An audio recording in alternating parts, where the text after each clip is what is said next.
Porque o marido é o que, irmãos? A cabeça da mulher. Como também Cristo é o cabeça da igreja, sendo este mesmo o Salvador do corpo. Versículo 32.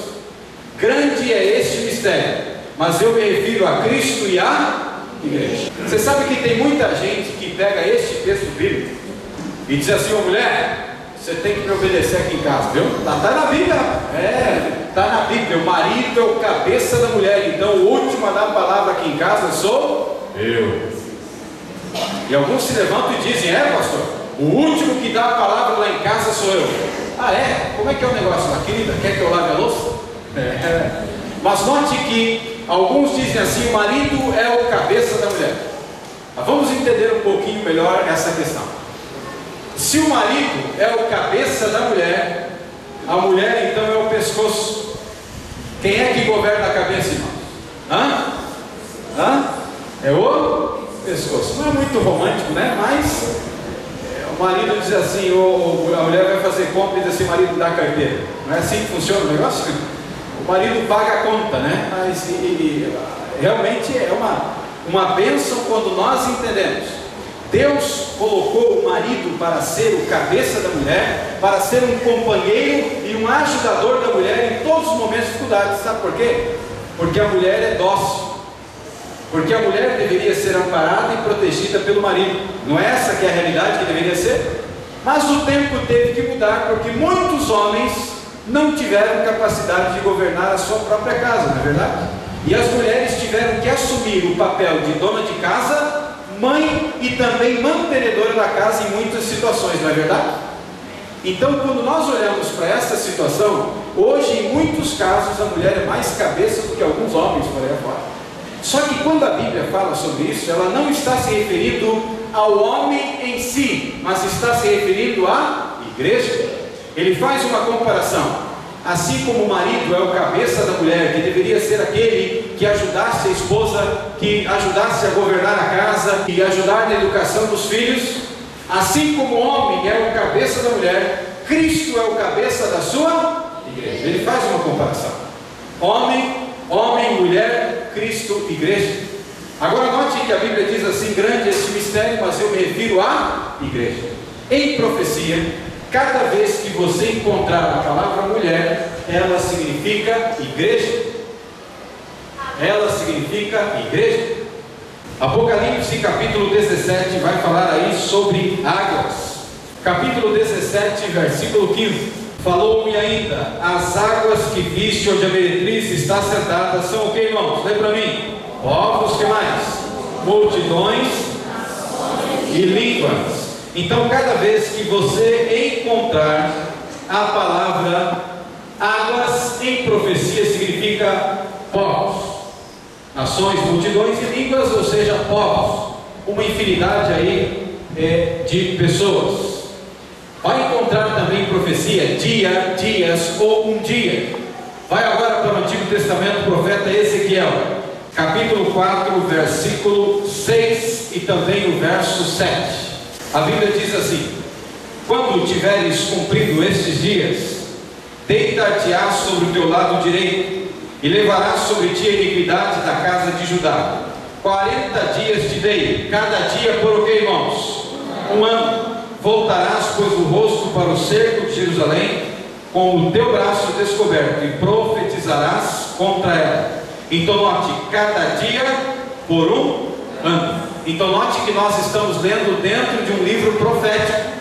Cada vez que você encontra estas palavras aqui dentro de um livro profético, ela significa justamente este significado: um dia, um ano. Se você encontra, por exemplo, em qualquer outro livro da Bíblia, um dia vai ser um dia. Se você encontra a palavra mulher em outro livro da Bíblia, vai ser simplesmente mulher. Mas dentro dos livros proféticos, estas palavras têm um significado profético. Então, mulher em profecia, igreja. Um outro aqui agora, ventos. O profeta Jeremias aqui está falando da queda de Babilônia.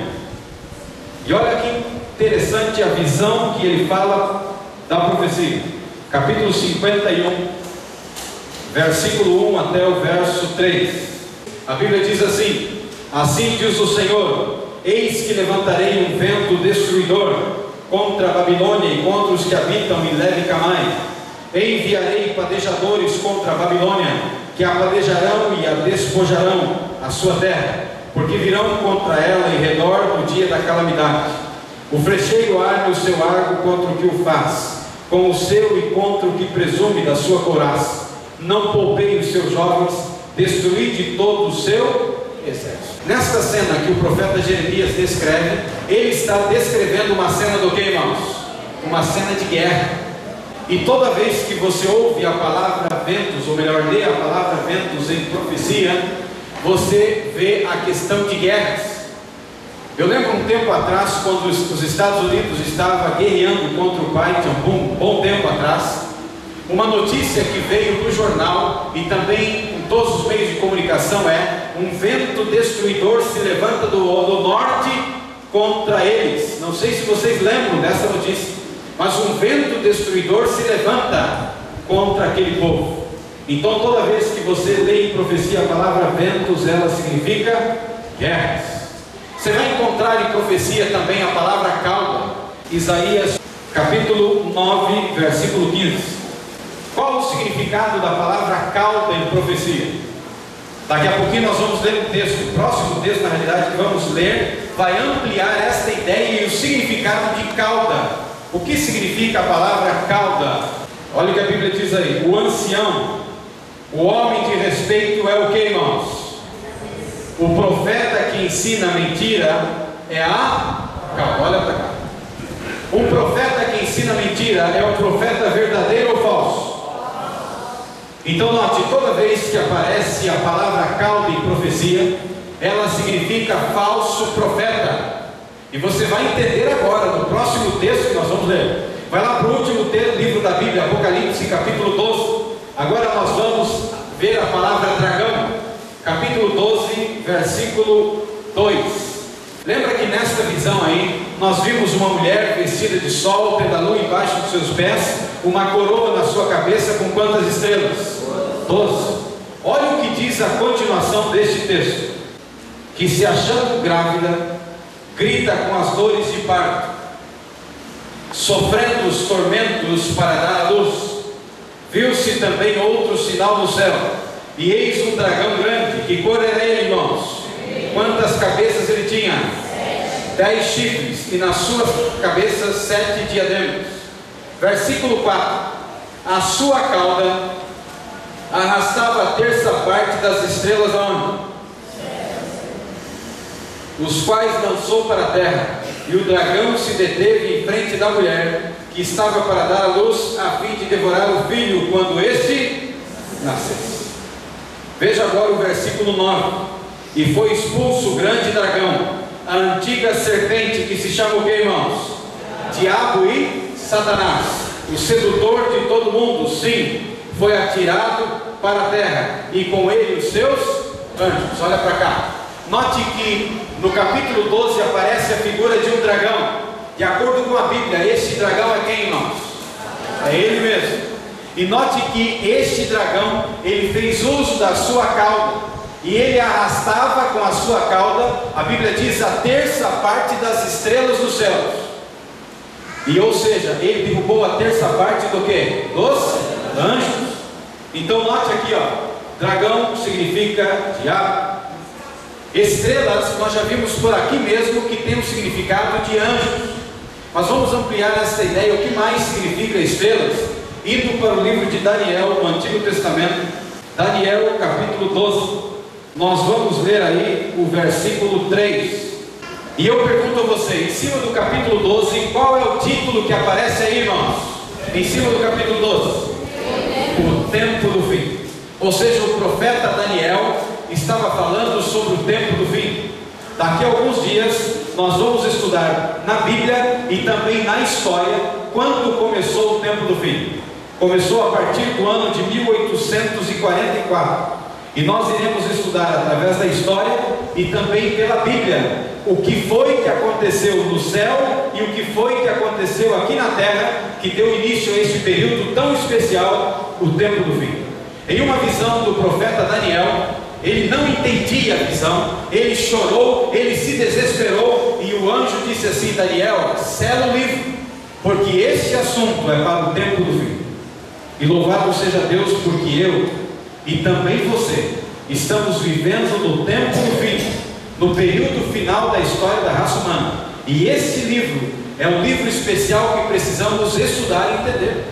Como eu sou estudioso de religiões, em muitos momentos eu preciso assistir alguns canais de TV. E tem um canal de TV que tem um pregador que prega há muitos anos, em canal aí aberto, e um dia ele lança assim para o povo fazer perguntas para ele. E mandaram uma pergunta para ele, dizia assim: ô fulano de tal, por que na sua igreja, e já que você tem a oportunidade dada por Deus, em um canal aí em rede nacional, por que você não ensina as profecias para o povo? Principalmente as profecias de Daniel e Apocalipse. E ele leu aquela pergunta e ele olhou para a câmera que estava filmando e para o povo também, e disse assim: eu não ensino as profecias, porque em primeiro lugar eu não entendo. Pelo menos foi sincero, né? Tem muito pregador por aí que tenta inventar. Lembra domingo à noite que eu falei uma aqui? Pelo menos foi sincero, eu não entendo. E tem mais uma, tem um monte de bicho feio que aparece lá, e eu tenho até medo daquilo. Mas é importante entender, é importante ensinar o povo, porque são profecias para o tempo do fim. Olha o que Daniel diz aí, capítulo 12, versículo 3. Olha para a Bíblia agora: os que forem sábios, pois resplandecerão como fulgor do firmamento, e os que a muitos conduzirem à justiça, como as estrelas, sempre e eternamente. Note que a Bíblia está falando de pessoas que irão conduzir os outros à justiça.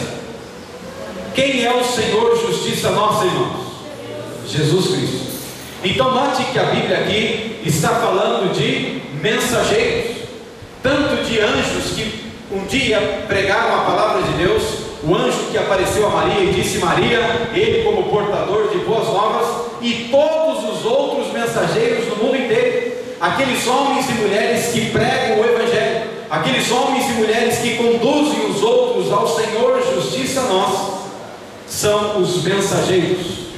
A palavra tempos, nós estamos aqui no profeta Daniel, capítulo 12, vira uma página, capítulo 11, versículo 13.